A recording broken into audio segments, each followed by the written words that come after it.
आजकल देश भर में एक फिल्म चल रही है जिसका नाम है छावा, और पूरे देश भर में इसने धूम मचा रखा है इस फिल्म ने, जिसमें संभाजी का मराठों का औरंगजेब के प्रति क्या संघर्ष है, औरंगजेब से किस प्रकार से वो संघर्ष कर रहे हैं, उस संघर्ष को पूरी तरह से दर्शाया गया है। और मैं ये कहना चाहता हूं कि हिंदुस्तान में इस समय तीन शक्तियां बहुत महत्वपूर्ण हैं। दक्षिण भारत में मराठे, पंजाब में सिख, और कहीं न कहीं राजपूताना, राजस्थान में राजपूताना के लोग थे। लेकिन जहां तक राजस्थान के राजपूताना कुलमा के घराने का प्रश्न है, राजपूताना का प्रश्न है, ये लोग औरंगजेब के दरबार में सिजदा और पैबोस करने के अलावा कोई काम नहीं कर रहे हैं। संघर्ष की बात तो छोड़िए सर, पूरा का पूरा राजपूताना इस समय कहीं ना कहीं औरंगजेब के दरबार में सिजदा और पैबोस कर रहा है। हिंदुस्तान की दो शक्तियां ऐसी हैं, एक कहीं ना कहीं सिख गुरुओं की बात कर सकता हूं और दूसरा दक्षिण भारत में मराठों की बात कर सकता हूं।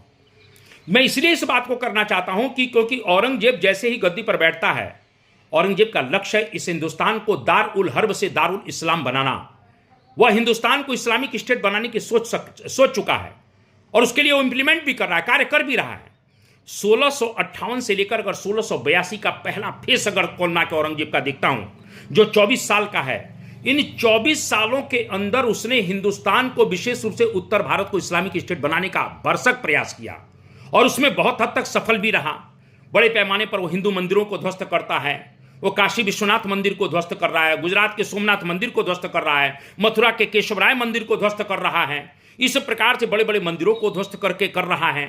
इसी प्रकार से हिंदू तीज त्योहारों के ऊपर प्रतिबंध लगा रहा है, जजिया कर को पुनः लगा रहा है। इस प्रकार से वो अपने मिशन में कामयाब हो रहा है। लेकिन 1682 से लेकर 1707 का जो समय है, जो लगभग 25 वर्ष का वो भी समय है, यह समय कहीं ना कहीं भारतीय धर्म, भारतीय संस्कृति और भारत के लिए बहुत ही अनुकूल था।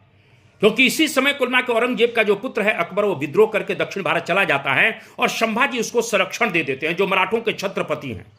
और अपने पुत्र का पीछा करते हुए और संभाजी को दंडित करने के लिए ये औरंगजेब दक्षिण भारत जाता है। और इस प्रकार से 1680 से लेकर 1689 के बीच में जो 9 वर्षों का संभाजी के साथ एक भयानक संघर्ष कुलमा के कहने के मुगलों का हुआ, औरंगजेब का हुआ। मैं मान सकता हूं कि संगमेश्वर के युद्ध में एक प्रकार से संभाजी को गिरफ्तार किया जाता है और बड़े ही दर्दनाक तरीके से संभाजी की हत्या कर दी जाती है, जिसे इतिहास का एक बर्बर हत्याकांड माना जाता है। लेकिन उसके पश्चात दक्षिण भारत का मराठा जाग गया और वहीं से 1689 से लेकर 1707 तक मराठा स्वतंत्रता संग्राम चलेगा। यह मराठा स्वतंत्रता संग्राम राजा राम और उनकी पत्नी ताराबाई के नेतृत्व में होता है और पूरे के पूरे मराठे कुलमा के कहने की औरंगजेब के खिलाफ एकजुट हो गए। और इस मराठा स्वतंत्रता संग्राम के चक्रव्यूह में औरंगजेब इस प्रकार से फंस गए कि उत्तर भारत आने का उनको अवसर भी नहीं मिल पाया।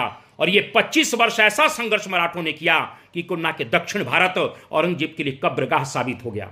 मैं ये कहानी इसलिए सुनाना चाहता हूं कि यदि 25 वर्ष औरंगजेब दक्षिण भारत में मराठों के चक्रव्यूह में नहीं फंसा होता और ये समय अगर उसको मिल गया होता, तो वो उत्तर भारत में पूरी तरह से हाहाकार मचा देता और सनातन धर्म और संस्कृति को विलुप्त कर देता। मराठों का हमको ऋणी होना चाहिए।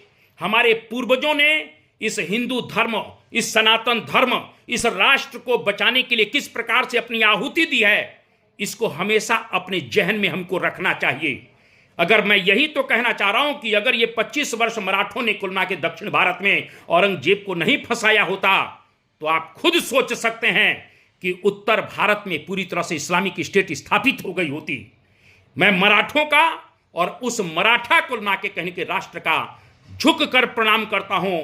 मैं उन सिख गुरुओं की कुलमा के झुक कर प्रणाम करता हूं जिन्होंने अपनी शहादत तो दी, धर्म के लिए शहादत दी, लेकिन कहीं के झुकने का नाम नहीं लिया। इस प्रकार से इन दो शक्तियों, यानी मैं कह सकता हूं सिख गुरुओं यानी सिख पंथ ने और दक्षिण भारत में मराठों ने इस भारत के सनातन धर्म और संस्कृति को बचाने का काम किया। हर हिंदुस्तानी को कुलना के इनका ऋणी रहना पड़ेगा। मैं इन्हीं बातों के साथ अपने को रोकूंगा। जय हिंद, जय भारत, वंदे मातरम।